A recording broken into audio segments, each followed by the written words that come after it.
with another live discussion talking about season one, Duelist Kingdom Arc of Yu-Gi-Oh. Yu-Gi-Oh! If I mentioned this before in my video of my favorite anime, you can check that out on my YouTube channel, Talkative Carl. One of which is Yu-Gi-Oh! One of my favorite animes of all time, tied pretty much between Pokemon. And I decided to do like these because I did the same thing with Cowboy Bebop. Made a review of that season, is on my YouTube channel as well if you want to check that out. And this is gonna be a thing. I'm gonna be doing more another season two, pretty much Battle City, going through that, and probably in the next month I will bring that up. But yeah, Duelist Kingdom, man, I gotta say, this really hit the ground running when it came out.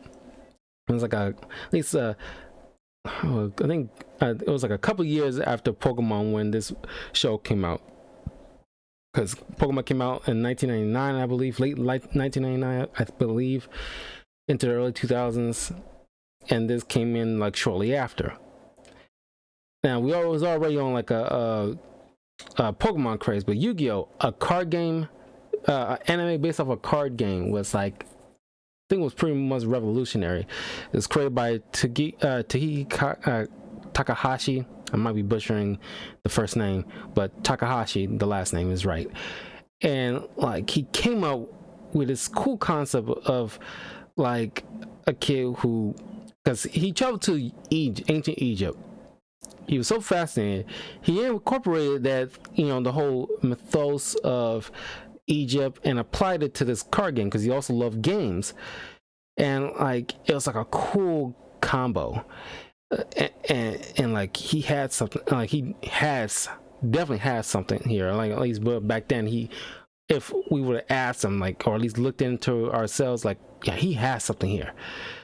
And like, of course, like in the manga and like season 0 of Yu-Gi-Oh, the anime, or like the Japanese version, is a little more darker than like I would expect it to be, because I found this out a long time ago.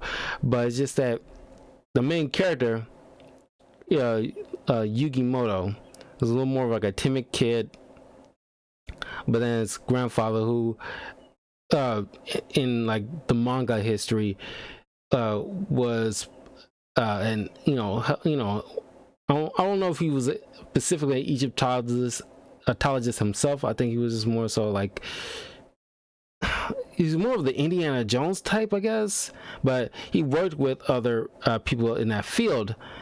And like if you can look it up, like Yugi's grandfather in his younger years has a whole Indiana Jones get up thing going on, but he found like, there's pieces of the Millennium Puzzle, part of the mystical Millennium items, who belong to an ancient pharaoh.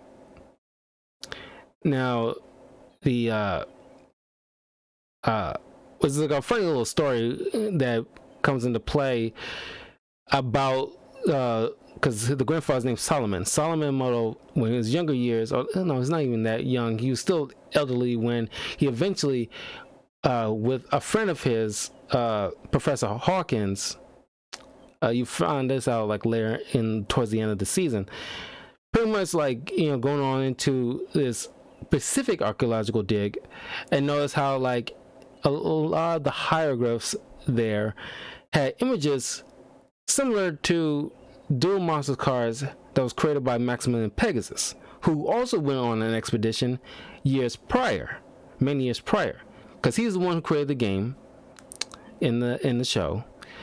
And like, you'll learn eventually towards the end of the series that, yeah, he well, with Solomon Moto, he's pretty much like, at least one of the stories he tells, that one of the expeditions there, he fell, and like he was caught by some kind of somebody there. He couldn't get a good look at them. Obviously it was like little Yugi Moto's alter ego, which was Yami Yugi, and that's pretty much his dark half, quote unquote dark half. Of course, in the manga, he's like a freaking, like, if you ever seen like the movie Saw, he's pretty much like Jigsaw, where it's like he loved putting people in like his enemies into like torturous games. And it was like, and then when they lose or cheated, he mind crushes them or pretty much sent their soul into hell. But in the English dub, it's Shadow Realm, because the West pretty much can't have any kind of occultist kind of stuff going on for, you know, dealing with like children we're talking about here. So we gotta like, you know, water it down a bit. But anyway, towards the beginning of the English dub series, Yugi and his friends, Taya Gardner, Joey Wheeler, Tristan Taylor, and Bakura, Rio Bakura, all go to Domino School, and the high school kids, I believe, and they, like, Yugi's teaching them how to play Duel Monsters cards. You get a little taste how that game works, and I'll just briefly break it down to you guys. Because it took me a while to learn how the game worked when I watched the anime. It took a while before they eventually created actual cards for everybody to play. I still have, I got tons of Yu-Gi-Oh cards in my closet back here, but pretty much how the game plays. You got different types of monster cards. Now this is like early stuff before you get like synchro cards or pendulum and all this other stuff. So we're going to bring up to like the bare basics here. You got like normal monster cards with this like little vanilla bordered cards, with just monster cards with like attack strength and a defense strength. Ranges from 0 to 4,000 or certain special conditions, maybe more than that. Then you got effect monster cards, where it's like same as vanilla, only they have an effect which causes like certain triggers, essentially. Like let's say like if you had like a effect that causes like when it's played, you automatically get the chance, like Marauding Captain. There's like a card called Marauding Captain, which is an effect monster, where its effect is when you normal summon it, like put in like vertically on the face down. Like imagine this is card, like this is a card, and you place it face down. Like pretend this is like a map. My face is like the mat. You place it face down. This is the attack position. I should put my cards out for this. And like this means that if your monster is strong enough, you can attack your opponent's monster on their side of the field. Marauding Captain's ability allows you, when you place it in attack position, normal summon it, then you get to summon an extra monster in your hand that's level 4 or lower. And of course, each monster has levels for a specific reason. Now, in the real world situation and later on future seasons down the line,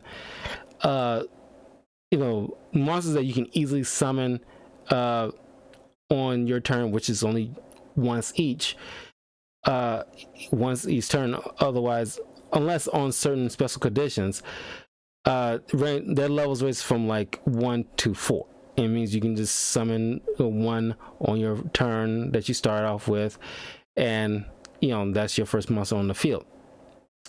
But 5 to 6 levels, that means you gotta sacrifice on like real world conditions. You have to sacrifice 1 monster you already have on the field, and so to summon like essentially the levels represent the power of that monster.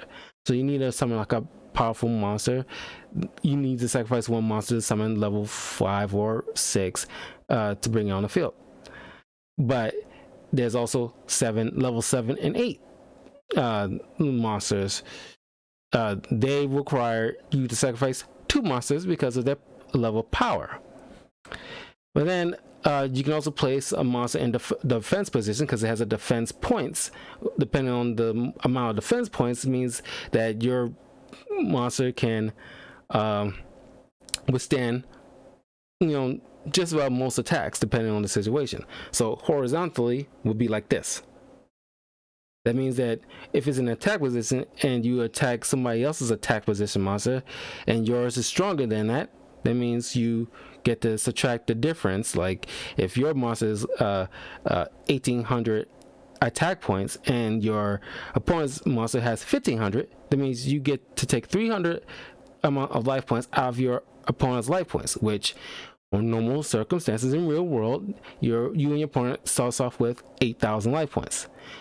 In the season 1, everybody gets started out with 2,000 life points.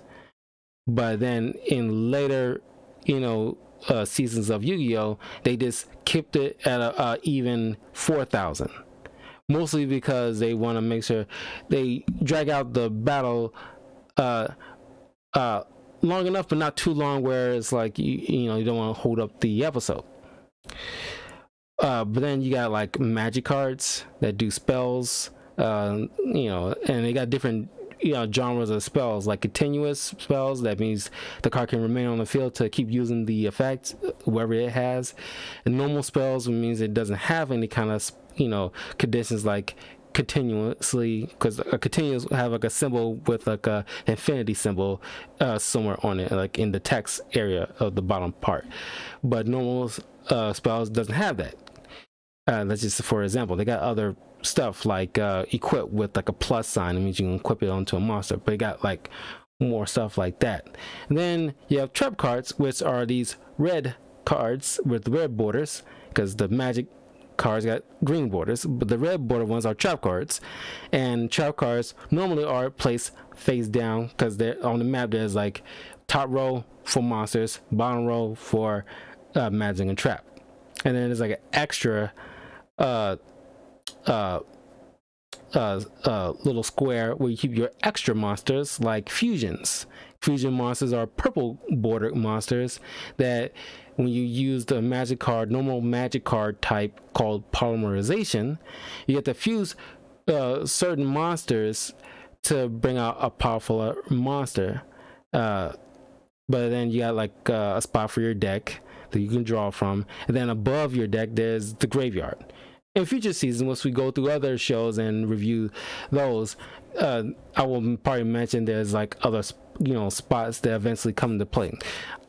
I might want to mention it now because I might forget, but there's also like pendulum. You can look this up. There's pendulum spots for pendulum monsters that act similarly like a combination of magic and a monster in a way.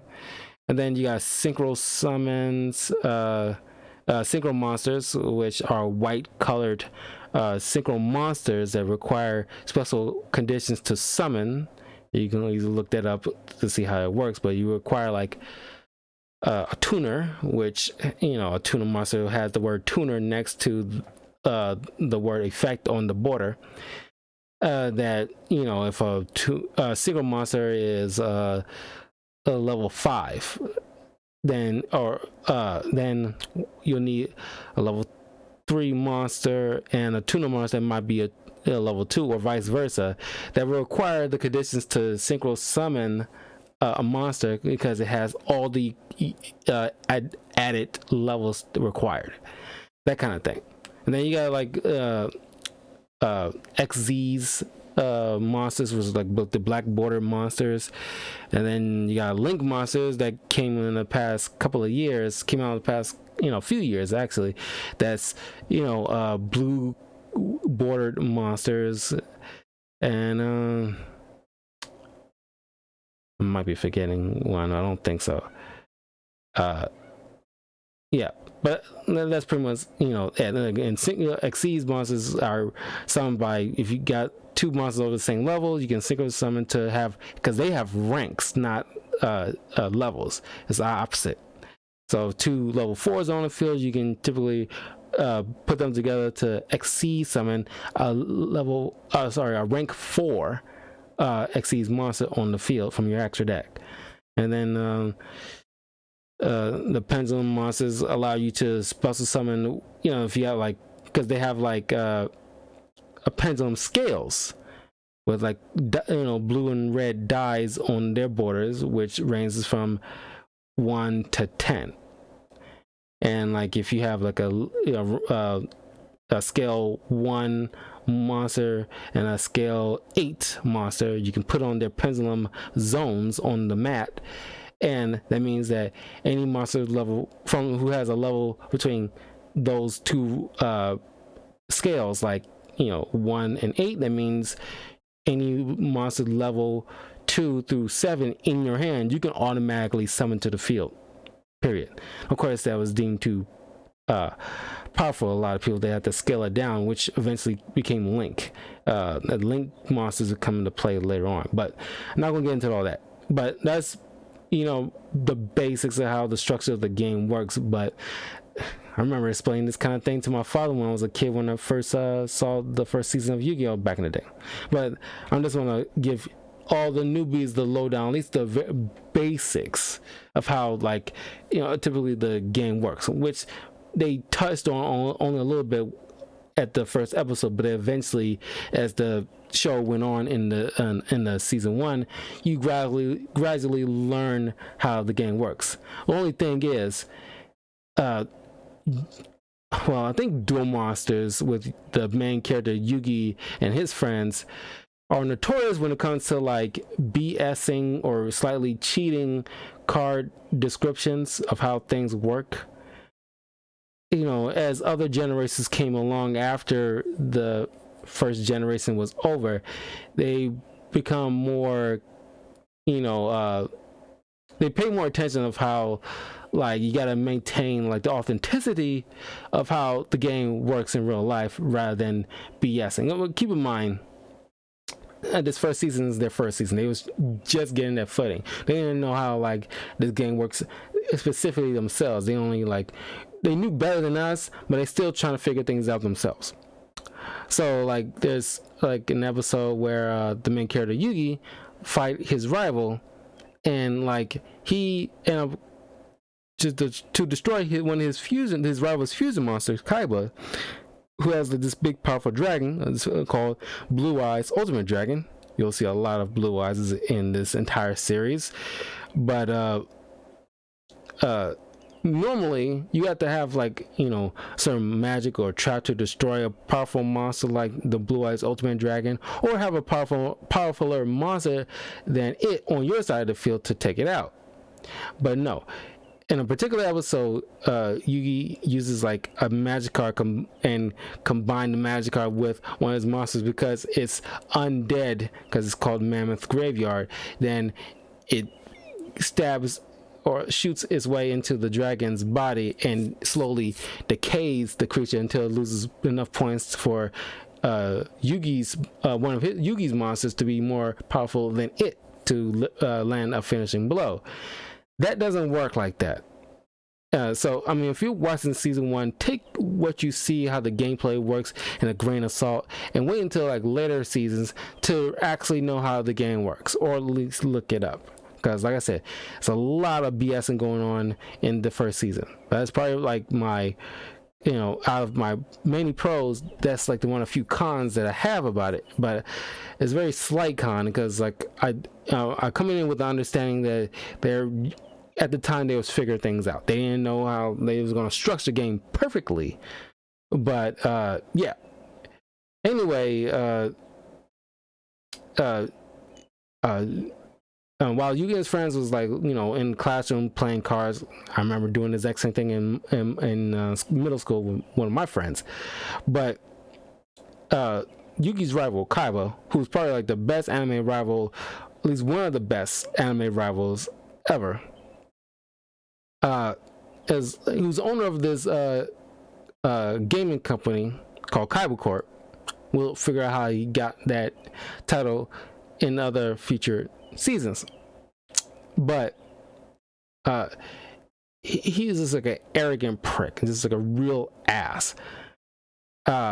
He's still that way, but he still maintain a bit of morality at least. But this first episode, when you're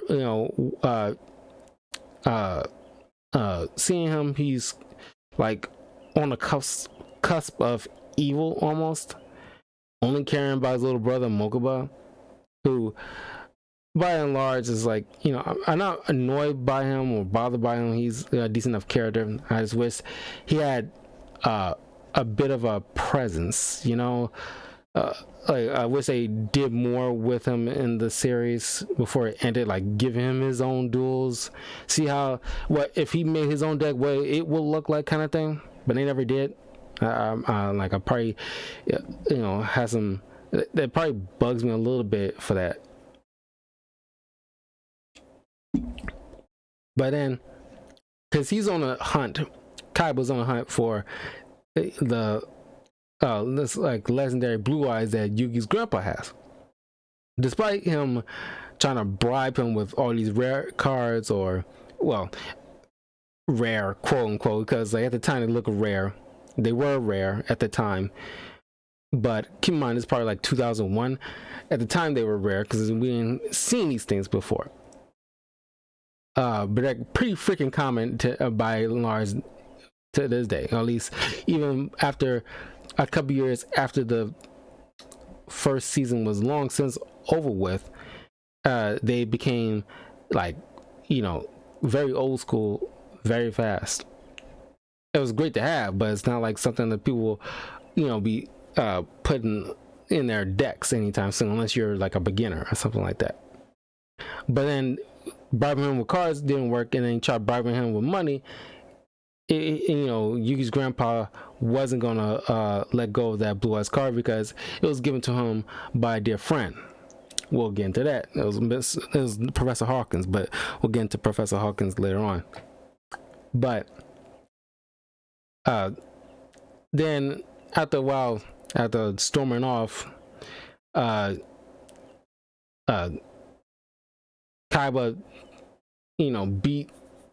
challenged Yugi's grandfather to a duel, beat him, and like for some reason he's collapsed on the floor like he having a heart attack or something like that. But it's just like, it's very anime-ish. It's like nothing's wrong with you. It's like you lost to a card game, but that was it. But I guess it was more a show. Now I'm thinking about it, it's probably because since he's running a gaming company, Kaiba invented this holographic thing, which we will see in later seasons being implemented more efficiently and very well. But he created this holographic imaging system where like you're dueling somebody and you place a card on the field, the image of the monster will come to life in a way, in a holographic kind of format. But it's very new, so it was like jarring probably to him. It was jarring for a lot because they never seen that before in this first episode. But Yugi's grandfather probably kind of took the stress of it, I guess. But then Yugi duel Kaiba, and then you see this awesome change into his alter ego Yami Yugi, and then you hear that classic line, "It's time to duel," and it's like so epic, and it's like hell yeah. And Yugi dealing with Kaiba's monsters, who are pretty much like powerhouses in their own right, then eventually realizing that Kaiba had like, because in the show there's only 4 blue eyes cards in existence, and Blue Eyes White Dragon by and large are probably the most powerfulest normal monster cards in the game. And Mr. Takahashi mentioned that was his favorite card, and that's why in most of these Yu-Gi-Oh! Duel Monsters episode you see, well, at least more specifically, every time Kaiba dueled, you at the very least see a blue eyes come up. There's no card game where Kaiba plays in where he does not play a blue eyes at the very least. But yeah, when Yugi stepped in, like he was shocked to see like, oh, you got like 3 blue eyes white dragons on your person. Why do you need a 4th? Because like I don't want that used against me. And he ripped the sucker in half in front of Yugi's grandfather. And it's like, dude, you can at least just kept it on you. Just because, you know, you didn't want it to be used against me, that means you can just hold on to it. And nobody will be able to use it against you if you have it. But he ripped it up like an asshole. But through some words of wisdom from Yugi's grandfather, Yugi / Yama Yugi realized that, you know, what you have in your hand doesn't necessarily mean that it's useless. And when you notice there's like these pieces of like an arm, leg, you know, a couple of arms and maybe like a leg and then eventually a head, you realize that, you know, like Yugi's grandfather said, like, you know, you gotta think your car is like a piece of a puzzle, and you gotta figure out how to, you know, fit those pieces into that puzzle. Is what eventually will win you the duel.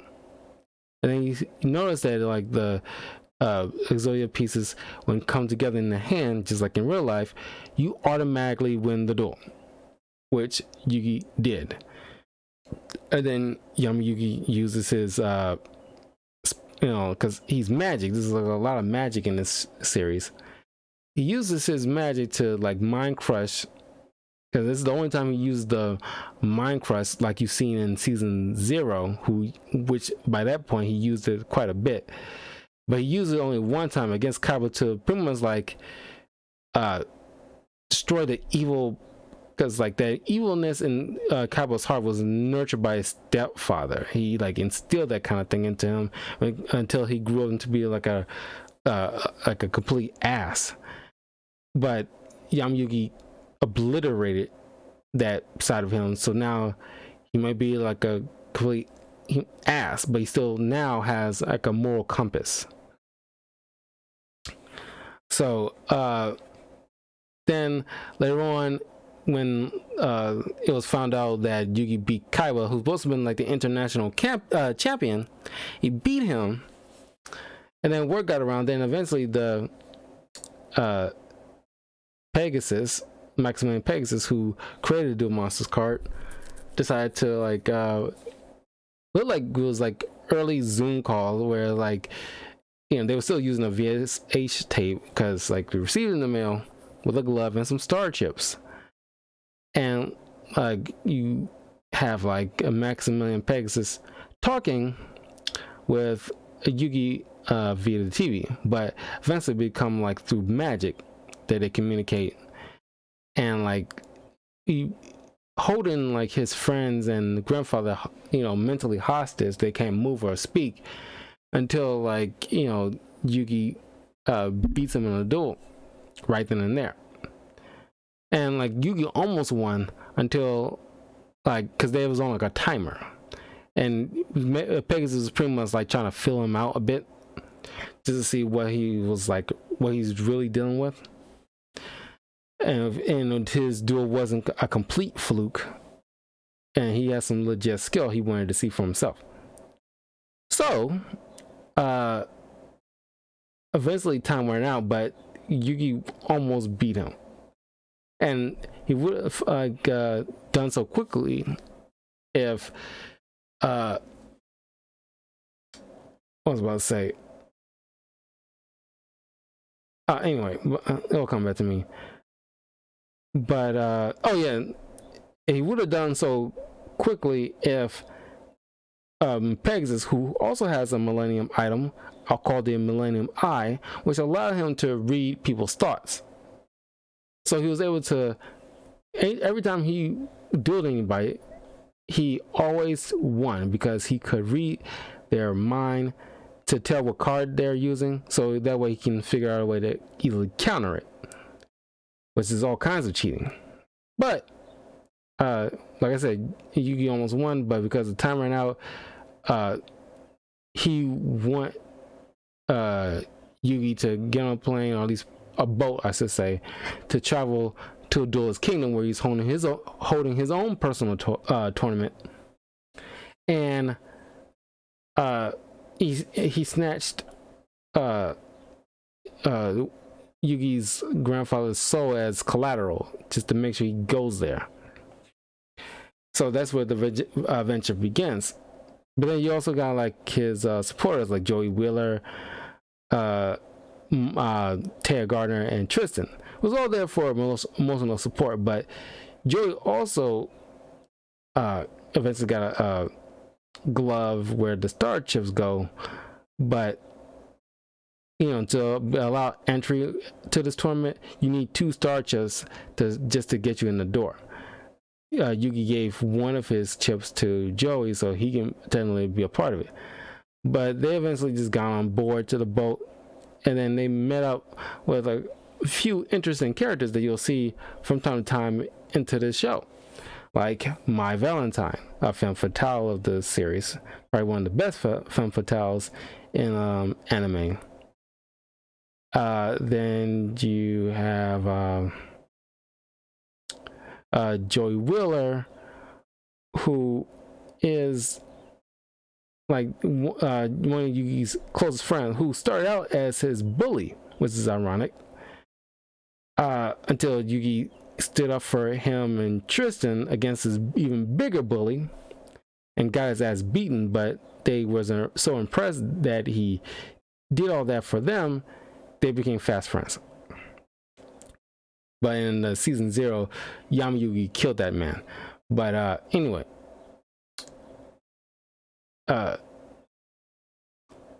when they entered the boat, they met up with My Valentine, who's a character on herself, doesn't care about anybody but herself kind of vibe. Then you got Weevil Underwood, who is like a bug type duelist, and Rex Raptor is like a dinosaur duelist. They both play very interestingly, but I think the insect cards that Weevil has is a little more tricky. Because most of the time they always have some kind of effect. But yeah. Then if Rex Raptor is a dino duelist, he's more of like a headstrong, just direct person. But once we will try to underhandedly befriend Yugi in the game, Yugi ignorantly handed over his dueling deck to allow Weevil to see his Exodia cards. But then he tossed them into the ocean, which Joey had to like jump in and get them all back, but they was like a bit wet, obviously. So they knew like they made a complete enemy out of Weevil. But then you of course got Rex Raptor, but he has his own couple of duels, once against Mai, which he lost, and then one against Joey later on when he was, you know, finally getting the hang of how to play the Duel Monsters card, because he was completely clueless until Yugi's grandfather was showing him the ropes, pretty much coaching him on how to play the game. But once all that was the whole like knowing certain people that obviously was going to come back, to figure out a way to just chill on board to the boat until then. But anyway, once they got to Duel's Kingdom, they run into Weevil out in the forest area, and Maximilian Pegasus created these little, with like the technology of Kaiba Corp, created these like big arenas randomly throughout the island, and the opponents go on one side and the other, and they have a duel, and the loser gives up whatever amount of star chips that they offered up to win. They had to give it to the actual winner. And once you have 10 star chips, you're allowed entry into the main castle where Pegasus is, so that way you eventually will have to duel him. And if you win, you get either a complete prize money, which is like 150 million, something in the millions. Like, but Joy entered the duel because he needs that money to get eye surgery for his sister's operation. And then the other two are just there for emotional support. But I cannot stand Taya Gardner and her lousy friendship speeches. I don't want to hear nothing about your friendship speeches. But anyway, yeah, he duels Weevil, and this is where the whole BSing with these cards comes into play, where he was able to summon this powerful great moth, and her wings, when every time she flaps it causes oh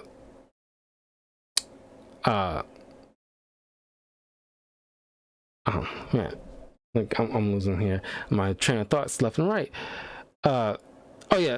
It causes opponents' monsters to lose points little by little. It's like you see like subtractions, from 100 here and there. It's like that's not how it works.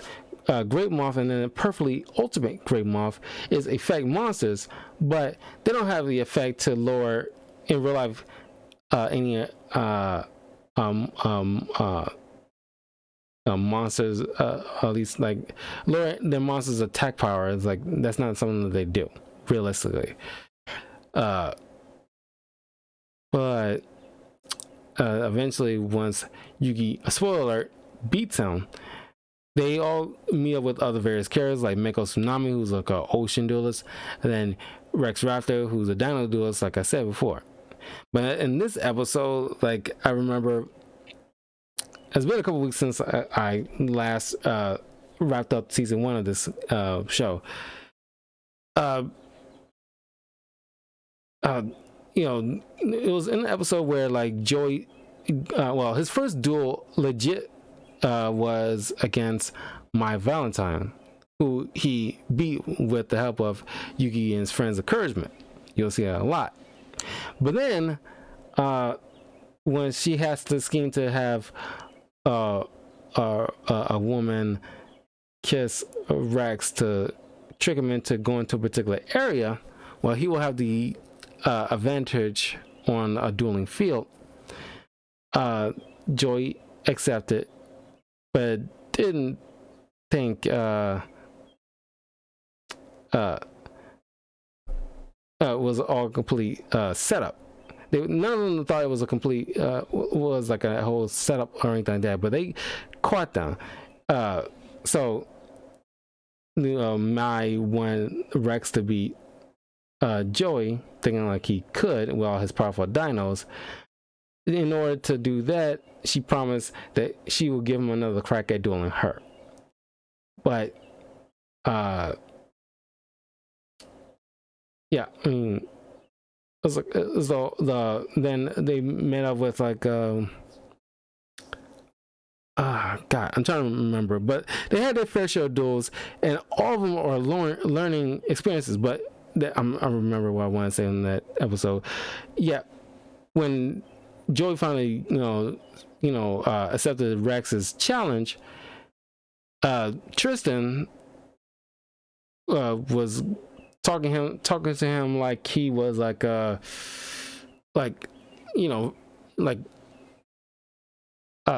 was some very bad pep talk, like, you're just learning, you're not up to his level. He's came second into like this regional championship, blah blah blah, right behind Weaver Underwood. And it's like, I want to do this mostly for me, so that way you guys don't have to always bail me out or hold my hand through everything, because I want to be able to handle this on my own. That's the point of the episode, which I thought was fantastic. Yeah, Joey wants to be able to handle things on his own terms, and we all can understand that, right? Because like we all want to be able to like say, I figure things out on my own. It's kind of like a kid, like, with training wheels. It's like you're the assistance of your parents. Let me turn this on.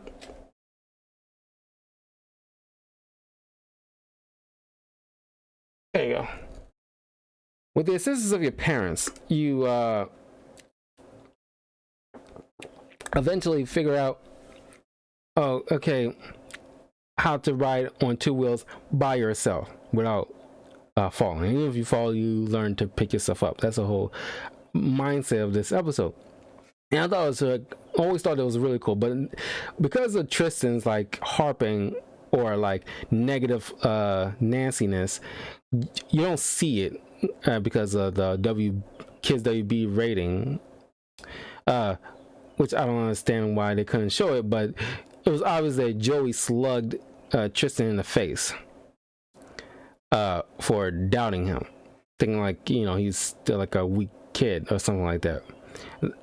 Of course, they're all teenagers. They act on like like raw emotion kind of situation. So Tristan's like, fine, like lose if you want to, like, and then he storms off. And it's like, it was like a seminal moment. Yugi went up to talk to Tristan, and it's like Tristan's like, why did you not helping him? Like well, Joey made it perfectly clear he doesn't need my help. He want to handle things on his own. And it's like, he doesn't matter what he said. You gotta be there. And it's like, like, because they made a deal, like, all the made a deal is like none of them will do any kind of like nagging speeches or backseat dueling, well, especially from Yuki. Oh no, it was just backseat dueling. No helping him how to deal with the duel. He has to figure things out on his own, which I kind of like what Mai did in this episode in a way, because he eventually, with spending a bit of time with him, she grew appreciative of having like friends. Because when she dueled Joey for the first time, she was like all about herself. She's a bit of a materialistic woman, but eventually she grew to her own person, realizing what's more important to life rather than materialistic things. But I mean, she's still in that phase, but she in a way helped Joey realize, okay, like, I won't have these people around me all the time. I'm gonna need to use my own head, because like playing the Duel Monsters game is a fair bit of strategy to it, and it's all about mostly countering the opponent. Whatever they do, you gotta be able to counter it with like a special move that you have waiting in the wings to be able to like maneuver around certain obstacles. And you can't have like people like coaching you throughout that, especially in tournament stuff, and that's in real life as well.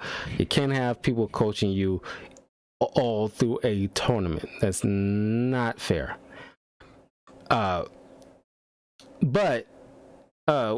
when Joey dueled, he managed to figure out the game all by himself. He was struggling a little bit, but he eventually figured things out.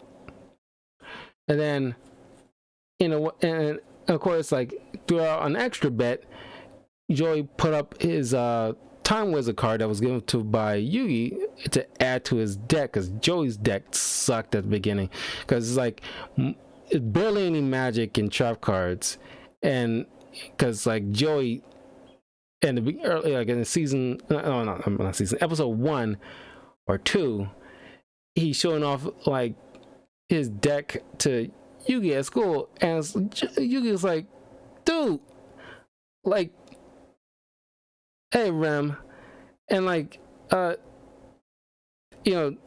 looking at his cards like, dude, these are nothing but monster cards in here. You can't like just have a deck just full of monsters. You gotta balance it out with magic and trap cards to make them even more effective. It's like, because Joey was in a mindset of like, the more power you have, the better you win. But then he evolved. He had like a very great evolution throughout this series. But like from like just like a novice all the way to like according to Pegasus, he mentioned this in canon that Joey Wheeler is probably like the 3rd best duelist it was probably at the end of Yu-Gi-Oh! GX when, or not the end of Yu-Gi-Oh! GX, but like some point season 2, 3, I think season 3-ish, where like Maximilian Pegasus cameoed a couple of times. And one of those episodes, he mentioned that him personally think to him personally, the top three best duelists are Yugimoto, Seto Kaiba, and Joey Wheeler. And you get to see the progression of Joey from being such a novice as of right now to being considered to the game creator himself the third best one. And I'm sorry, the best deck is Aero Loli. I'm not sure what that is, unless it's like a mistype. But yeah, but I like this episode. Then like eventually they run into Bakura, who's easily one of my favorite anime villains of all time, because I just love the voice actor, and it's like the way he have Bakura speaks, and like because he has a Millennium item as well called the Millennium Ring, but it's infected by this evil spirit. It's not unlike Yugi's Millennium Puzzle, who inhabits a good spirit, but operating on the same kind of magic. Yugi's Millennium Puzzle is a puzzle because they had to put it together in a puzzle piece, and whoever assembles it gains, like a wish or a great power or something like that. And Yugi's wish was pretty much have friends, and then which ultimately he did. But then he also got this spirit inside of him. He kind of got this whole what do you call it, like Dr. Jekyll, Mr. Hyde kind of thing going on. Only Hyde is a good guy, but there's gonna be certain episodes where the spirit of the Millennium Puzzle has his own little journey in a way, but like because it's reminiscent to season 0, where it's like when he's a little bit more harsher, is where it's like he win, like he's supposed to win no matter what, even though he's a good guy.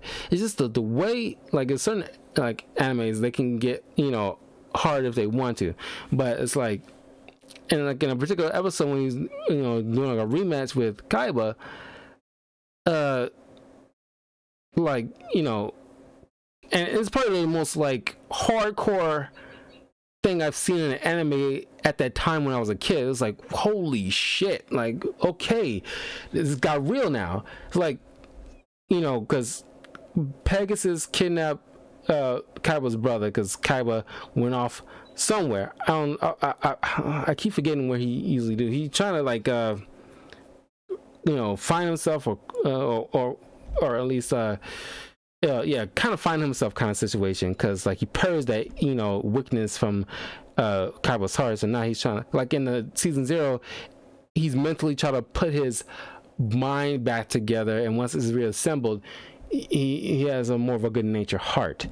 And here he's just kind of like, he went off like on a brief sabbatical just to find himself kind of situation, to figuring himself out, leaving his brother all freaking alone without any kind of protection or anything like that. He ends up getting kidnapped by Pegasus, who's trying to take over his company for like a global takeover, along with these board members who we will see again and later on, partially through the end of, well, in like a different arc altogether, was part of Battle City in a way. But we'll get to that another point. But when trying to like do what he can, because like he telling Yugi, like I finally get what you're trying to tell me, for our first duel. I had to duel for more than myself, and I'm doing it for my little brother, and I don't see any way to beat you in this juncture with your mammoth graveyard infecting my dragon. So they was literally on top of the castle on Duelist Kingdom, and like Kaiba steps over to the edge and say, here, go ahead and call your attack on my monster, but the resulting shockwave of the destroyed monster will send me push back over the edge, fall into my dome. It's like, holy shit, are you really gonna do this whole murder suicide on this thing? over a game. This is a children's card game. I mean, like, if you ever watched like Yu-Gi-Oh! Abridged, which was like a hilarious show, and he commented on that situation, like, dude, it's a fucking card game. Like, are you really gonna kill yourself for this? Like, you know, from well, he was legit just gonna kill himself over his brother, because like he doesn't see any, if he loses, his little brother's lost him for good anyway. So he might as well not live in a world without his little brother, who he been with through thick and thin, because they are friends and they came up together, and you know, they pretty much, you know, nurtured his company together and all this other stuff. And he looked out for his little brother for the longest time, which I can relate. Like, you know, there's things like I would do a lot for my little brothers, but the spirit of the Millennium Puzzle, Yami Yugi, it's like through like, and you'll see this in another season. Like, I got the Seal of Orikako's season arc, and like a few seasons from now, which I'll eventually get to. That when it comes to like winning or beating your opponent, he goes for it, and it's like, and then you get to see like the dynamic between the alter ego and the host. It's like, you know, is Yugi the little one, because when they change, like, he gets a little taller to represent Yami Yugi, and his voice gets a little deeper. Little Yugi is there to hold him back, because without any kind of restraint, he ignores any kind of inhibitions when it comes to like certain things. Like, of course he wants to do good, and like when it comes to a goal like saving Yugi's grandpa, nothing else matters but winning this duel in order to achieve that goal. And it's kind of like you get to see snippets of that season 0 type of character who's a little more harsher, and you see that poke out a bit. And it's like, you know, you have to, you know, reconcile with that, with the spirit. But yeah, that's the thing. I started bringing it up because I might end up forgetting. But then a little bit all over the place. But then back to Bakura. Bakura is like, you know, when they run into Bakura, who Taya seen glimpses of here and there throughout like the when they actually on the island, like after like the island, she spots him, you know, at least a couple of times before he eventually showed himself. And then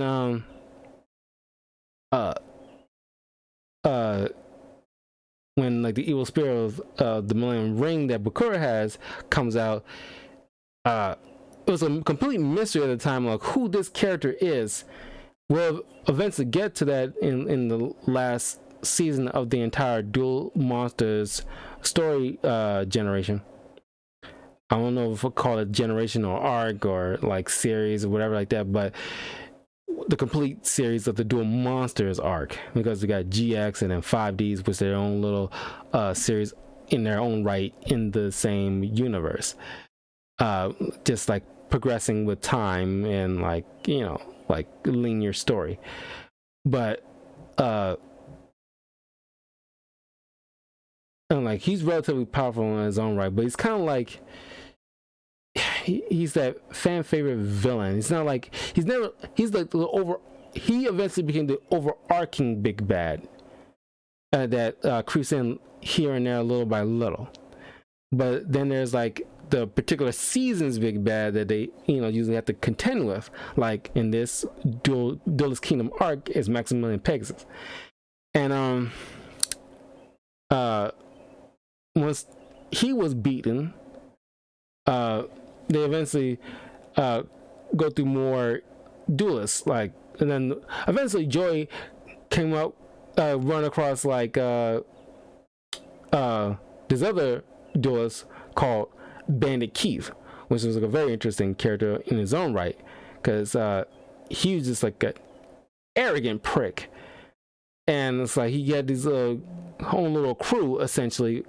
I don't know what it's like, two tall dudes, like one with a British accent and one little dopey sounding but bigger dude, kind of I guess the muscle of the group. But then it's got a small guy who his name is Bones that look like a zombie. Can you get to notice that like the traits the certain characters give off, you get to understand their what kind of cards they might be using. Like Mako Tsunami deals with water monsters.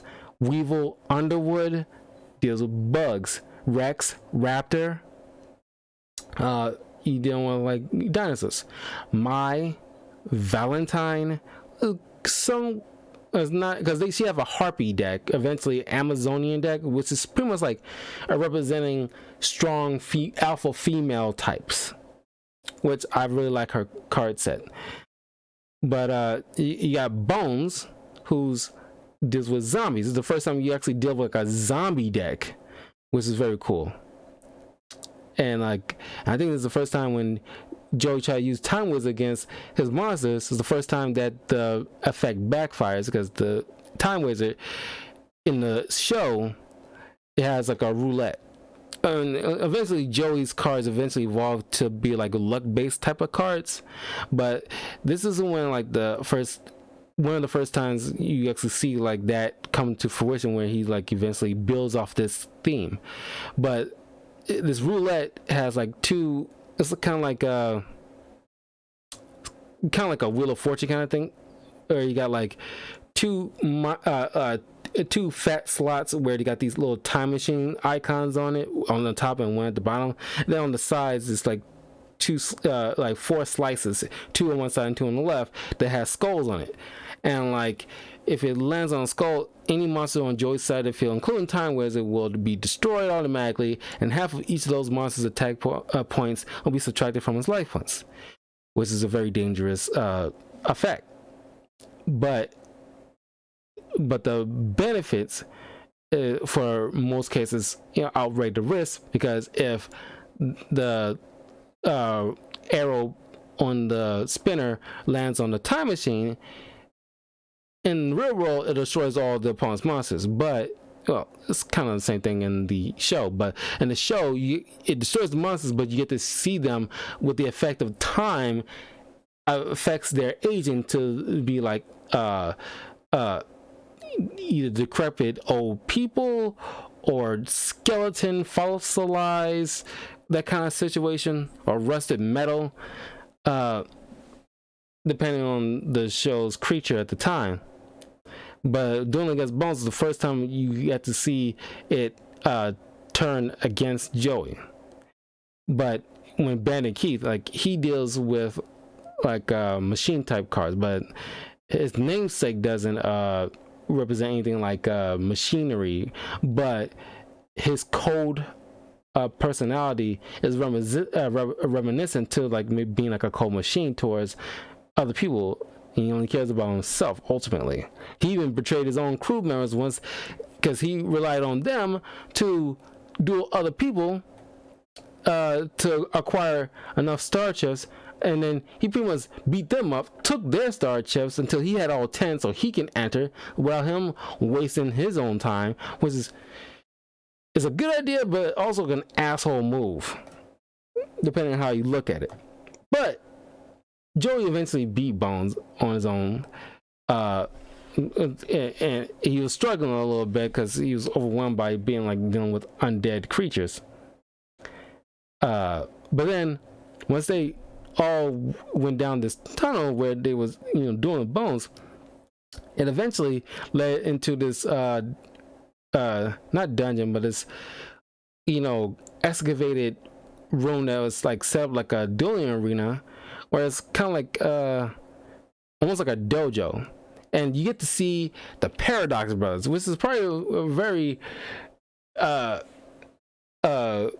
clever characters to come up with, because this is the first time you actually dealing with like tag team dueling, where 2v2 players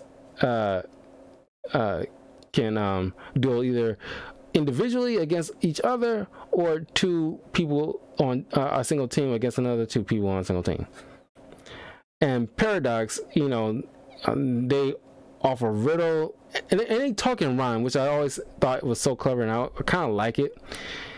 And I mentioned this in my video where because I want to mention this right in here now. Now I'm thinking about it.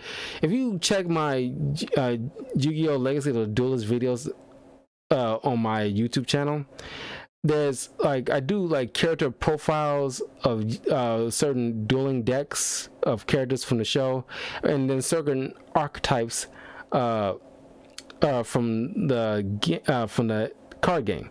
I did a video using the Paradox Brothers cards but combined, and you get to use things like the Gate Guardian, which is a creature in 3 separate powerful pieces, but you can once you have all 3 on the field, you get to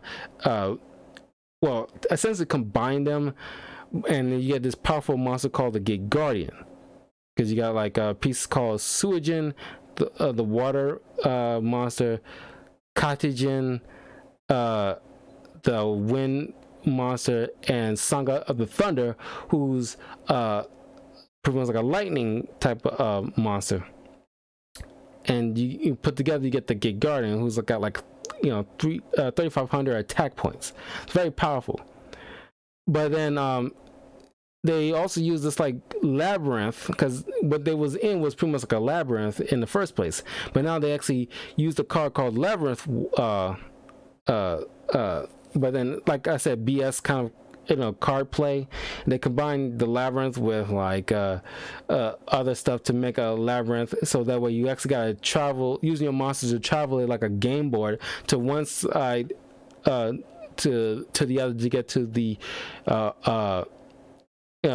to attack your opponent directly, in a sense. But and that's another thing, in the season 1 you don't get to attack your opponent's life points directly, and you only get to attack one at a time, kind of situation. Well, if there's a monster on the field, you get to, if you have 2 monsters on the field and your opponent has 2 monsters on the field in the season 1, each of your monsters can attack each of those monsters that is, has an available attack to use.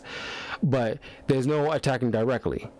In later seasons, there's full-on attacking directly, because that's part of the rules of how the game is played. But anyway, they also offer a riddle, because they guarding 2 doors. One leads to Pegasus Castle, and the other leads to an endless corridor of the labyrinth that they're in. So eventually, you have to figure that out. They beat Paradox, Yugi and Joey, with awesome tag team, and then the first time you actually, because in the series you get to see incredible fusion monsters like the Black Skull Dragon, which is a combined with Joey's Red Eyes Black Dragon, which is an awesome dragon who in the card game you'll know that is supposed to be a rival to the Blue Eyes White Dragon. And then the Red Eyes combines with Yugi's Summon Skull card, you get the Black Skull Dragon, who got 3,200 attack points. But with a combination with a trap card, Spellbinding Circle from Yugi, they eventually beat the Gate Guardian, and then won the duel. But they also had to figure out how to, the real, which with cleverness to Yugi's credit, they decided between 2 coins, which each of them is marked. Well, no, it was 1 coin. Yugi supposedly marked 1 coin, one side with the kanji of Para, and the other side kanji for Dox, and and he flips the coin, and wherever it lands, that's where door they'll choose. But then, of course, these 2 are cheaters through and through and liars. But then Yugi knew they was gonna pull a fast one, so he also included another coin, and in a way, it's kind of like showing like, yeah, it wouldn't have mattered what option we choose. They was gonna like lie one way or the other. So I pulled a fast one on them. So now you're gonna open those freaking doors and start BSing us. So now they're on their way to the castle. Now they have finally got all 10 star chips, each of their own, Yugi and Joey. But then, of course, you get to this point where like they facing off, Yugi facing off against Kaiba in order, Kaiba to get his little brother. They got, beat Yugi in a duel, which eventually he technically did by threat of suicide, essentially. And Yugi reined in the spirit of his puzzle to keep him from ultimately killing Kaiba.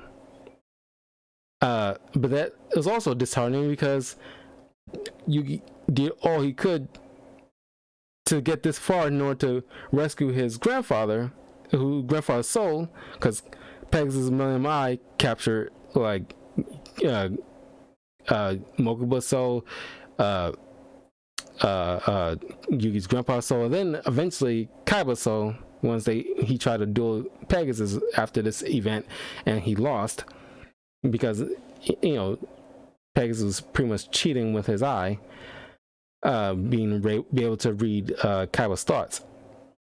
But then before that, Yugi had this existential crisis, like, I'm not dueling anymore, because every time I duel, this spirit comes out, and I'm worried that the next person he duel, he might seriously hurt them, because in his mind, this spirit only cares about winning, despite or damn anything else that's in his way.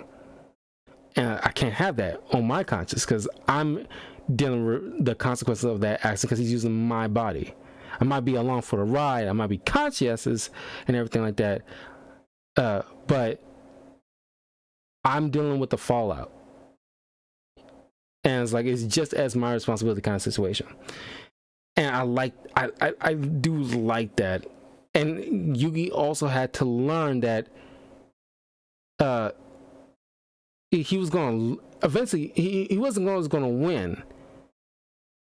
And I don't think it was about winning. It was just the fact that, he's going to come at a time, he's going to struggle. I guess he didn't know how much he was going to struggle through this event and this adventure he's having, and that's the thing, he grappling with that, and the spirit is all weighing down on him, and his friends trying to get him out of his funk because he was just devastated.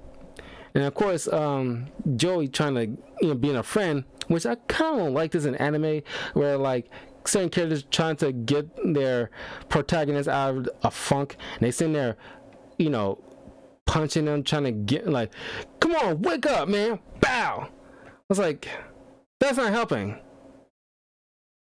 Why anime does that, I don't know. Is that a thing in Japan?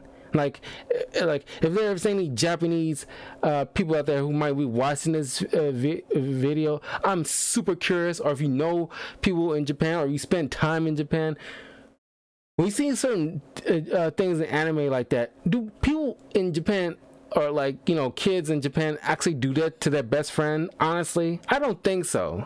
That's a freaking weird thing to do, especially your friends down feeling blue like that. It's like, it doesn't help him none by punching him just to knock some sense into him. But then of course I don't like that. But then of course you got Mai trying to help out too, but then she try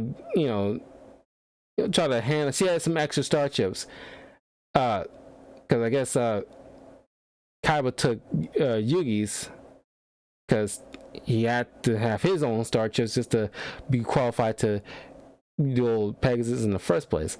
But Maya had extra, luckily, and decided to give some to Yugi, but Yugi's is out of it. She got a little cross. Taya tried to stand up for him, and like which is, I bring this up when I did my video of Tara Gardner's dueling deck kind of situation on my channel, and I mentioned this in that video, and I don't want to harp on it too much. If you want to check out my, me talking about that, check out that video. But pretty much, it's like technically, I think out of all the Yu-Gi-Oh female protagonists throughout the entire series of every generation of Yu-Gi-Oh, technically, Taya Gardner, the woman who barely duels at all, technically never lost a match.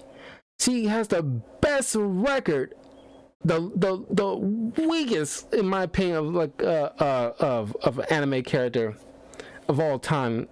I'm pretty sure I mentioned there's others that really gets under my skin, but it boggles the mind because she had like at least only like maybe like 3-4 duels throughout the entire Duel Monsters series on its own terms, and technically she never lost one.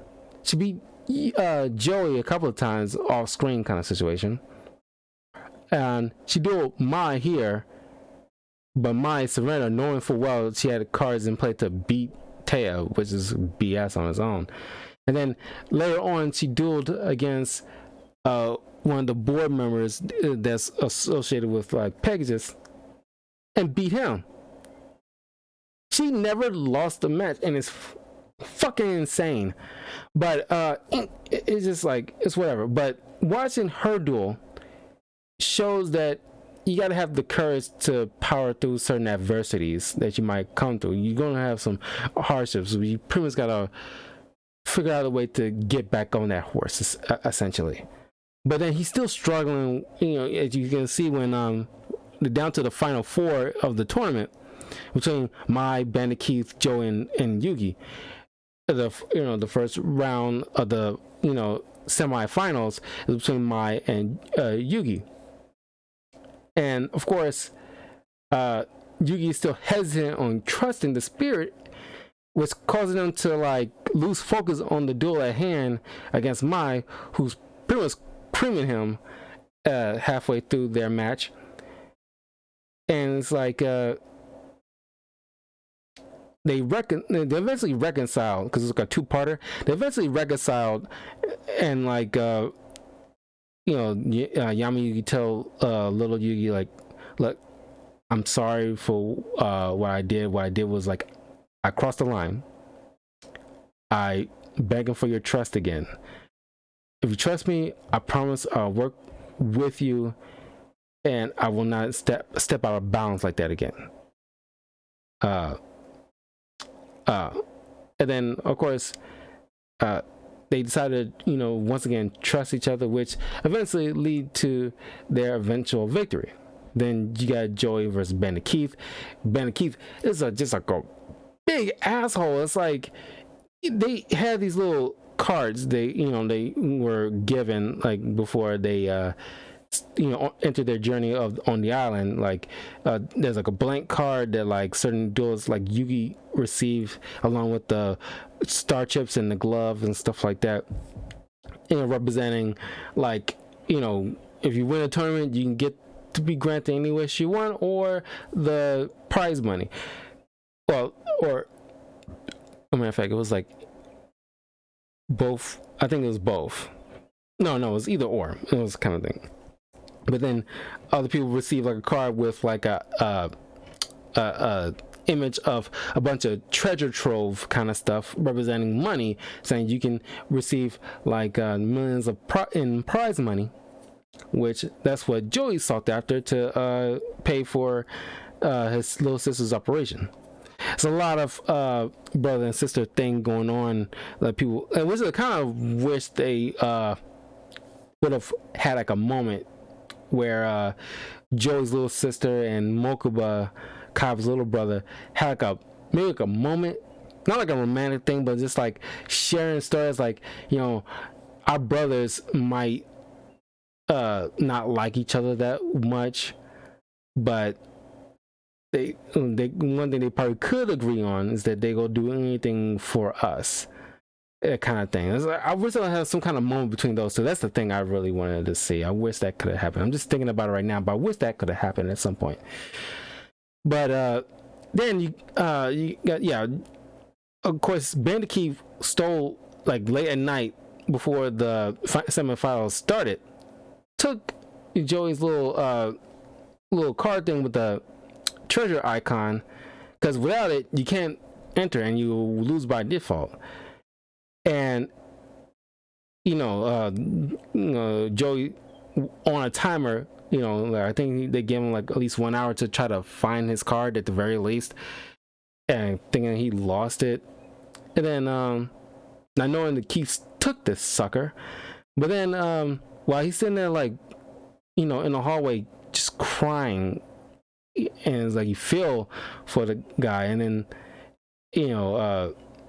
Mai came to the rescue, being told by Tay about why you're doing was for to get the prize money for your sister.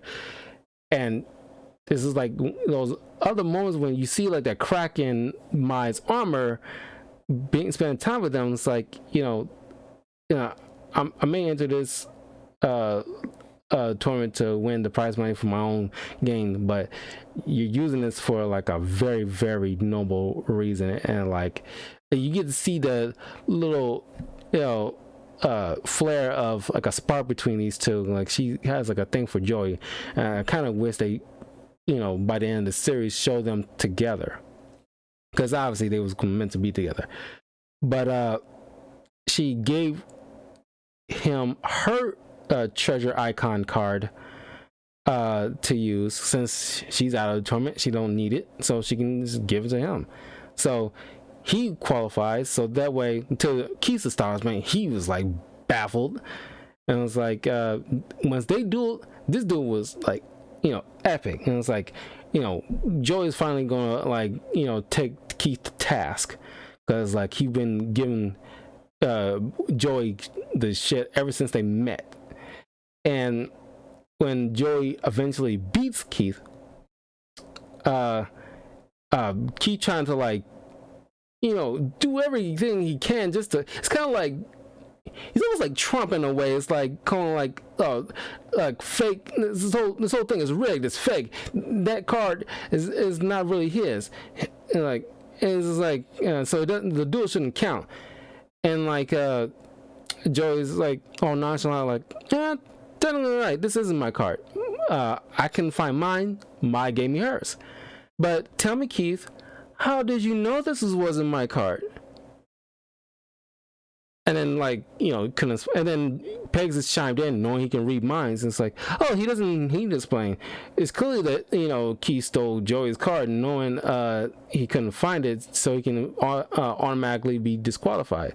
And then like Joey, like I remember this scene. So I was like, you snake, like you, like unbelievable, like you piece of crap. And I was like, and then like he's trying to be hauled off, but like by Pegasus security, but like in like a like a weird scene. Like you can actually see people, because very few times you've seen people get physical without a whole card game battle. You get to see people get physical, and not on screen. They don't want to show depiction of people fighting in this game. I mean, in this anime for some reason.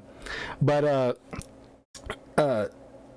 Keith just pretty much like ran up to Pegasus and pounced next to his chair, and like in the show he points, but in the Japanese version he holds a gun. In the Japanese anime, you see people wielding actual firearms, the Pegasus security and Bandicoot, and like like the way it looks, because it was edited out, the way you see his hand points to Pegasus, it's supposed to be a gun there, the barrel pointing straight at Pegasus' temple, but it's been edited out so it looked like it keeps just pointing at him. But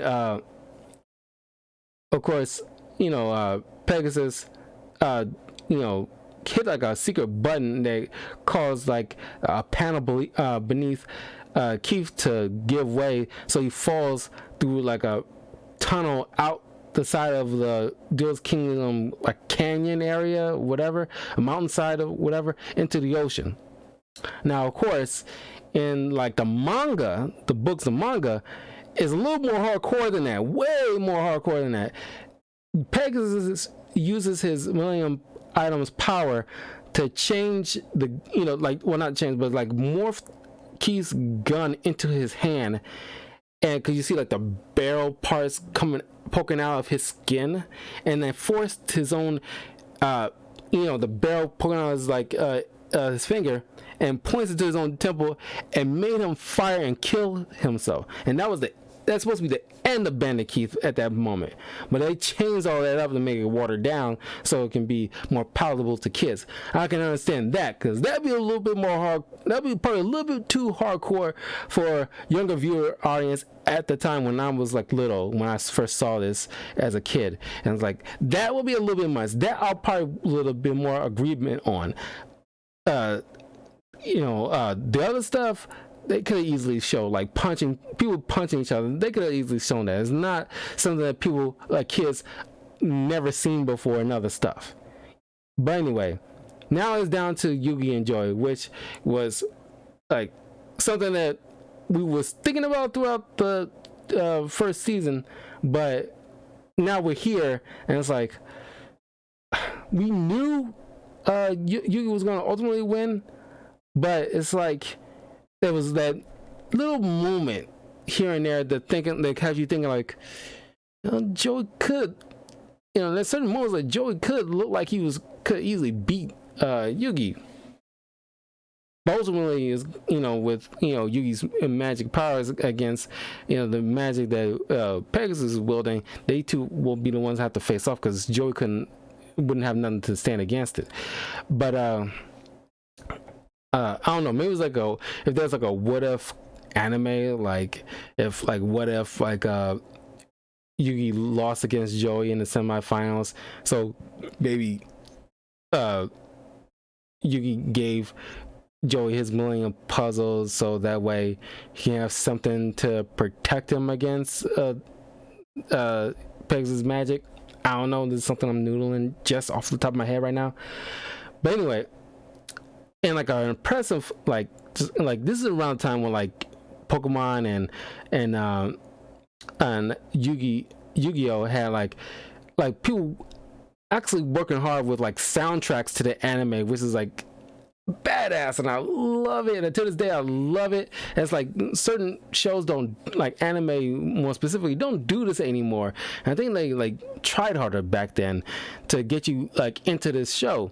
But then you got like this song called No Matter What. Look it up on YouTube. It's an awesome song. It's probably like a great song when it comes to like two best friends having to come at each other full force without hesitation kind of situation, like Cap and Iron Man who had to fight each other in Civil War, or like it's a perfect song for like you see like Goku and Vegeta having to fight each other, or Yugi and Joey had to fight each other. It's like two like well-known best friends who have to go to blows in a serious moment, and you hear this song playing. It's like after all of this, after all we've been through, two of a pair, now opposite sides, from the very start, throughout we duel, everything riding on a turn of a card. We'll show 'em what we're made of as we fight for the ones we love. No matter what, let the games begin. No matter what, let the best man win. It's just like, I'm not doing it justice with my bad singing, but it's pretty much most of that how the lyrics go. But look it up. You won't regret it. It's a great song. It's kind of like Pokemon when they had those poker raps back in the day. That still slap to this day. Yugi had their doing a Duel Monsters stuff. They had their own little soundtrack. But after it was over in GX and moving forward, I think like there might be besides the main opening theme song, I don't think they actually took the time out to make other bangers like that from within the show. I don't know. I don't know why they eventually stopped doing that. They stopped doing that with Pokemon eventually too. I guess they pretty much they got us hooked. They don't need to go that extra mile anymore. But it was just kind of like a tragedy in and of itself. But anyway, but that that duel was epic on its own. The whole back and forth with each other, outsmarting, outmaneuvering each other's moves. It's to this day, I think it's like, for not even just me, a lot of people consider it's like one of the best duels, at least in season 1. But overall, I think of all the episodes of Yu-Gi-Oh! Duel Monsters series on its own, Yugi versus the first Yugi versus Joey duel in Duelist Kingdom is still held in like a very high regard. Right next to like duels like between like Pegasus and like Yugi, or Yugi versus like Merrick. We'll eventually talk about in later stuff.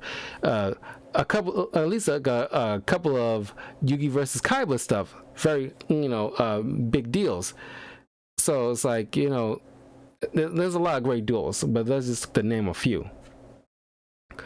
But then eventually you get the final battle between Yugi versus Pegasus, the long-awaited card game that we've been waiting to see for, God knows how long, because it's like 26 or so episodes, but it felt long when you were a kid. These episodes kind of felt long because it's like on a weekly basis, and sometimes it has like during the holidays they on like a break or something like that, so it felt even longer. But it's like you get the binge watch and stuff, it's like, oh wow, it's like it felt longer as a kid. But then you get like these like to be continued stuff, which leads you on these cliffhangers. Yu-Gi-Oh!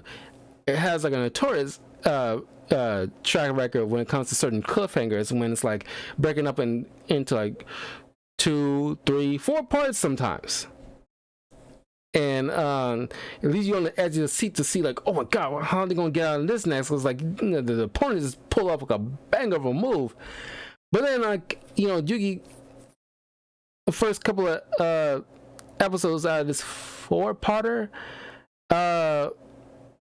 final duel against the creator, and it's like he was struggling because like he could not do anything against his mind reading powers, because like so as his first move, he places his Beaver Warrior card in face down defense, and one card face down, which is like a magic card called Horn on the Unicorn, and instantly he's like, yeah, so in the next turn he'll play that in a combination attack, and lo and behold, Yugi does exactly that, because it's like his mind reading powers, it's like he couldn't avoid it. Like, you can't avoid thinking.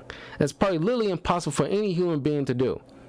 You can't avoid your thoughts, because like even if you try to draw a blank, you have to look at your cards, which he get inside your head. He get to see exactly what you're saying. You cannot hide it. You can draw a blank.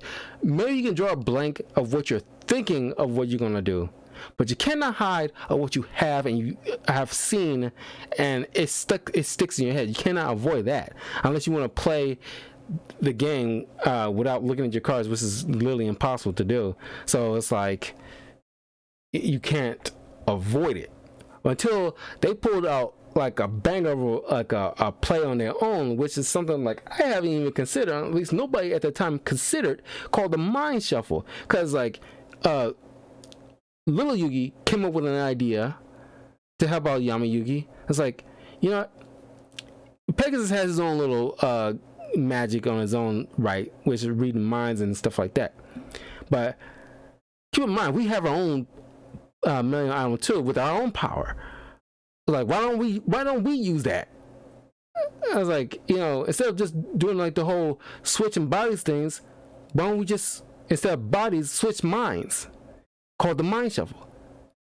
Because, which is an ingenious idea, because throughout the show, you hear them talking to each other inside their heads. They're interlinked, but they decide in this one particular duel, we keep each other separate in our heads. So whatever you're doing will be on you, and then once you make a play, switch over to me, and I make a play on my stuff, and I only concentrate on stuff that I know I'm going to be doing. So neither one of us will know each other what we're doing. You play a card and face down, I don't know what it is. He try to read my mind, which he does. It's completely blank, and he's bewildered. And it's like Pegasus couldn't fathom, like, I can't read his mind. Like, what? And it's like fine, I can't read his mind, so I'm gonna have to play this duel like a normal person. Which he's kind of arrogant, thinking like, well, I'm already ahead, so it's like, fine, I don't have to read your mind the rest of the way. I can just just keep on playing. And I was like, oh, I'm already ahead of you anyway. Not realizing, like, okay, then this whole back and forth is completely, because Pegasus has like an awesome deck on its own. If you check out my video, once again, another video about me dueling with Maximilian Pegasus Toon Monster cards, and that's on my YouTube channel as well. That's that's a fun deck to play. I'll replay that deck again in the future. I'm making more future Yu-Gi-Oh videos down the line, so keep watch of that in future stuff. Matter of fact, just so you know, now I'm thinking about it, tomorrow I will be doing like another video. I don't think I'll be doing it tonight, but tomorrow we'll be doing like a Yu-Gi-Oh video with a Yu-Gi-Oh 5D's character. But anyway, but eventually, just like with Wakura, Pegasus, since he had the power of the Millennium Item, he can draw upon the power of the Shadow Realm, which is like this mystical black purplish space that creeps into the reality, enveloping the two duelists in their own respective arena while they're dueling. And this place, it's like a temporal space kind of situation where it's like monsters come alive for real, and any attack happens on you or any damage or life points drainage, it's super real. And I think in the manga, it's like you get to see like actual physical damage on the person, but it doesn't do that in like the anime. I could be mistaken, but I'm pretty sure like I've seen that image somewhere. But Little Yugi, who's having been used to like a experience like this, is like he becomes short of breath because like it's an intense area. It's like I forgot how they described it, and I probably should have looked it up, but it's just kind of like this, this kind of saps your energy almost. It's kind of like the oxygen is so low and like it's pitch black, and it's like any move that he does that exert more energy makes the effects more potent and more damaging to him. Now Yamayugi, he's more well equipped to duel in this kind of surroundings, so they have to more frequently switch back just to keep Little Yugi from dying, because you stay too long, he will eventually die. Of course they mentioned like just pass out or wherever like that, but they thought he died, because eventually he did pass out, but they thought he died. So it was pretty much eventually on Yamayugi versus Pegasus, who now had like free reign to like spy on his in his mind and figure out what cards he's using. But with the whole power of friendship, you've seen a lot in anime, Yugi's friends somehow like by the power of friendship got connected with Yamayugi and like used that to like block out the images of whatever cards he draws from Pegasus, so that way he cannot see anything. So when Yugi pulls this like bang of a move with like he has Karibo multiply combination, because Karibo is like typically to other people a weak monster, but in reality, if he's in your hand, if you take direct damage, you can discard him to the graveyard and he essentially absorbed that damage. uh and if you use like this card called Multiply that's specifically tailored to Karibo, you get to like summon like Karibo tokens whatever amount to any free space on the board on your monster card zone. But in the anime, he multiplies 10,000 fold and like blocks any incoming damage coming your way, kind of situation. They they eventually changed that to be more realistic in Yu-Gi-Oh! GX, which eventually will come to down the line when I do like a review for the seasons of those. But yeah, that was very damaging to Pegasus because he had like other extra monsters besides his tunes, like Relinquish, who can absorb monsters and take on their attack power, or Thousand Eyes Restrict, which is the fusion monster of Thousand Eyes Idol and his Relinquish. So that monster has a special effect to paralyze opponent's monster to keep them from attacking it, and absorb it to acquire its attack points. And he was going to use that against like Yugi's other ritual monster, because he put out 2 ritual monsters throughout this semifinals and finals. Is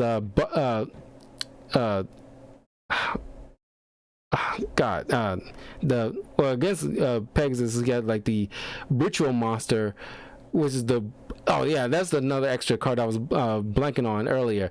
There's the ritual monster cards, who also has like a more darkest bluish color compared to the link monster, who got a more lighter bluer color. But the ritual monster card, but there's Blackluster Soldier, and then you got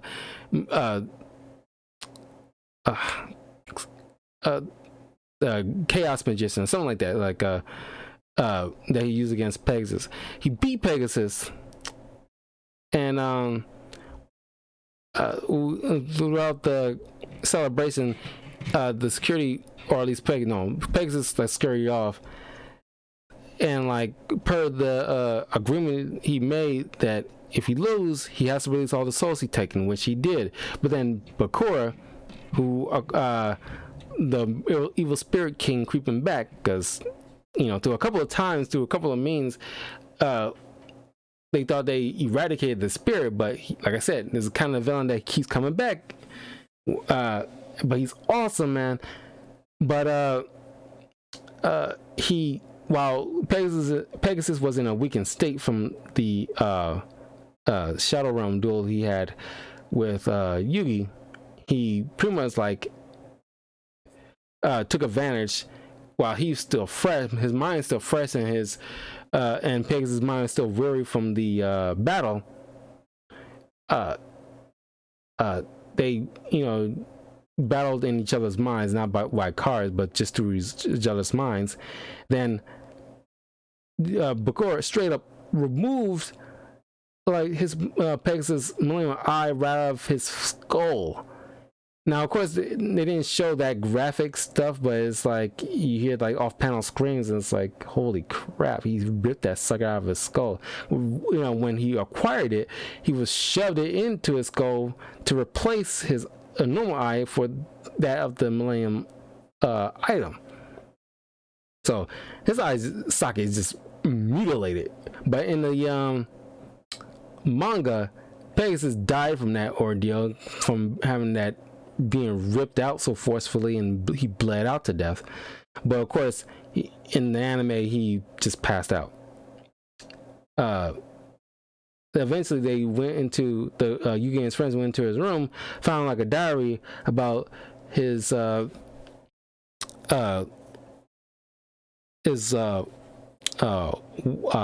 wife who passed away from a disease. There's like a diary about his wife and a painting about his wife that's all over the place. And in the diary, he explains why he did what he did with this whole like trying to acquire the Millennium Puzzles and all this other stuff. When he comes from a rich family, when he was little, he met this girl Cecilia at one of Pegasus' father's parties that he liked to throw. They were like inseparable. When they married, eventually she like passed away from like a disease, which was still unknown. Don't know what the disease is or was, but he was distraught. He couldn't paint no more, which was his passion. He eventually traveled to Egypt to try. Well, he traveled all over the world, but he finally led to a last stop, which is Egypt, trying to find like a means to bring back his wife somehow by various means. His travels led to Egypt. He met up with this Arab man named Shadi, who we've seen pop up here and there. He isn't like that much of a recurring character like other supporting characters, but he pops up like in various places, that just at crucial points in the story. And he through mystical means he summoned himself in front of Yugi, thinking Yugi has something to do with like, because it's like kind of like the Force in a way, where he sensed like like a disturbance after like the events of like after Bakura removed the eye from Pegasus' skull. That's the disturbance that occurred, and then Shadi kind of showed up a little bit late. By the time he did show up, he mistaken little Yugi as the culprit, and using his own Millennium item, he has a Millennium key, which it has the power to unlock the corridors of a person's mind, so he can enter metaphysically into a person's mind to access. Is kind of in a way not necessarily reading the mind like Pegasus, but just go inside the mind and figure out secrets. And when you enter Yugi's mind, it's very interesting to thing, because the mind in his mind, since the whole connection we has with the spirit of the puzzle, his mind's kind of like split off. There's this corridor. One side is like a normal room for like a child or something like that. You got like toys scattered everywhere, video games and whatever. It's like he mentions like something for like a child or something like that. It's something like someone who's innocent. Then you got like on the opposite end of the hallway, you got this right across from that door. There's the other door is a little more sinister looking, with like a kind of like an eye or a Cyrus on the front door. And once the door automatically opens, you see the spirit standing in his own room looking at him. It's like, all right, who are you and how did you get inside here? And if you harm if you try to harm me or the person whose body I'm inhabiting, we're gonna have a very difficult time. That kind of thing. He's very protective of little Yugi. And Saudi mentions like, I'm looking for somebody who stole Pegasus' Millennium Eye. I'm trying to find a culprit. And it's like, you think I'm that culprit? Well, I don't know yet. And it's like, I'm just searching, and you don't mind, I like to search this place too. And like being cordial, like Yami snapped his fingers to light up the room. It's like, fine, I got nothing to hide. Search to your heart's content. And then, of course, while he's searching, like to certain doors is either walled off or it's filled with traps. Like they almost killed him. And like if he get killed inside somebody's head, he becomes brain dead in real life. So eventually, little Yugi came to his rescue when he almost fell into a pit, and like they went out to like search more deeper, and it's like they come across this more ancient room that's filled with like tablets with monster creatures on the front. One of them being the Dark Magician, which is one of my favorite cards, monster cards, and like the main protagonist's favorite monster card. And like this kind of like the protector of the this version of Yugi's mind, to keep outside intruders from digging too deep into this kind of like closed off area of this Yugi's mind. And like with little Yugi going in front of Shadi, trying to prevent the Dark Magician from attacking them, and he's like begging the Dark Magician, like, Dark Magician, you know me, you know I would not do any harm. Trust me, please. We'll promise we'll leave. We won't go any deeper. And then, to Shaggy's astonishment, the Dark Magician, heeds the boy's cry and backs off. And he's like, only the Pharaoh is able to command the Dark Magician in that way. Who is this little kid?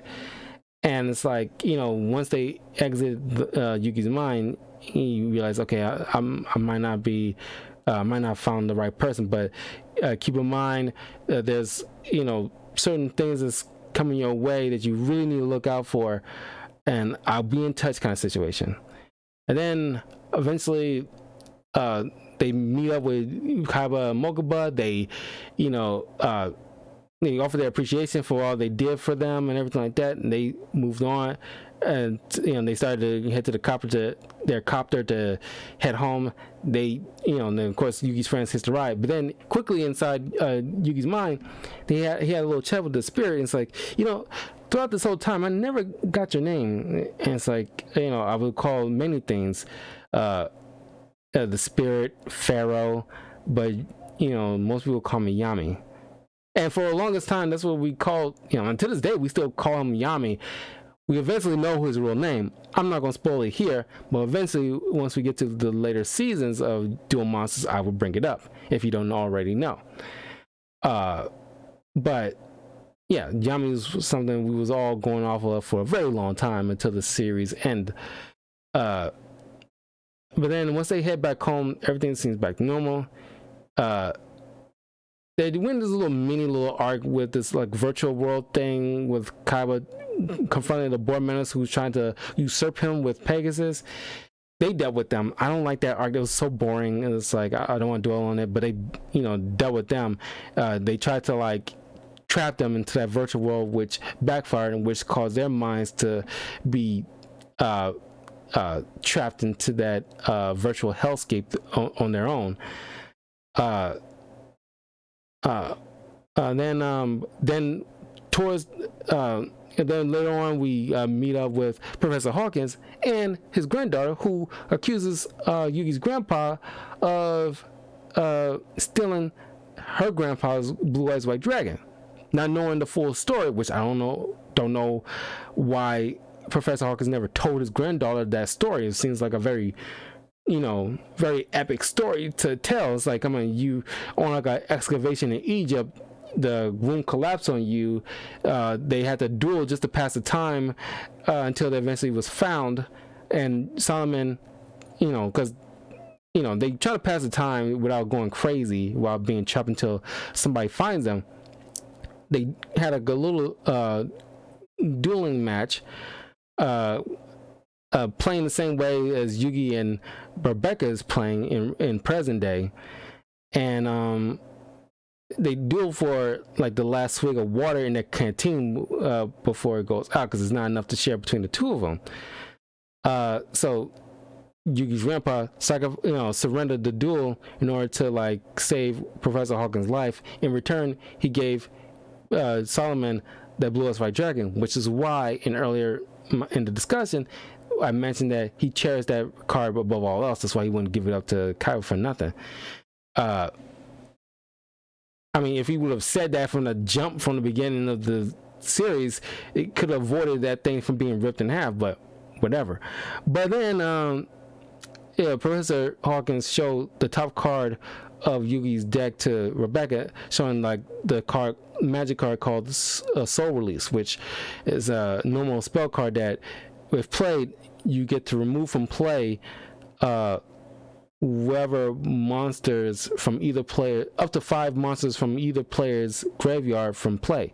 Now, she had this Shadow Ghoul card, which has an effect that it gains 100 life points per monster in her graveyard. And if Yugi had played that, he can remove all the cards from her graveyard, reducing the power of her Shadow Ghoul monster and causing Yugi's monster card, who was already on the field, to be the most powerful one on the field at that moment. would have won the duel just the same way Solomon Moto would have won the duel. But it's just that it is like a weird, flimsy little excuse to show how like friendship meant more than winning the duel kind of situation. But then the last four-parter of the season 1, where it's like Dungeon Dice Monsters little mini art between Duke Devlin against Yugi. Duke Devlin is like a game creator on his own right, up and comer, who was supposed to be working with Pegasus, who liked the idea that he of the Dungeon Dice Monsters, which is like a offset of Duel Monsters cards, but in dice board game format kind of thing. But right when the deal was struck, because it was like this was like the day of, or at least several hours before the tournament, the Duelist Kingdom tournament was actually starting, that he was talking with Pegasus. He had a private copter taking him on the island, off the island, and he idolized Maximilian Pegasus so much, thinking like, I'm gonna be the next Maximilian Pegasus with my idea, and working with him, I can be the biggest game shop.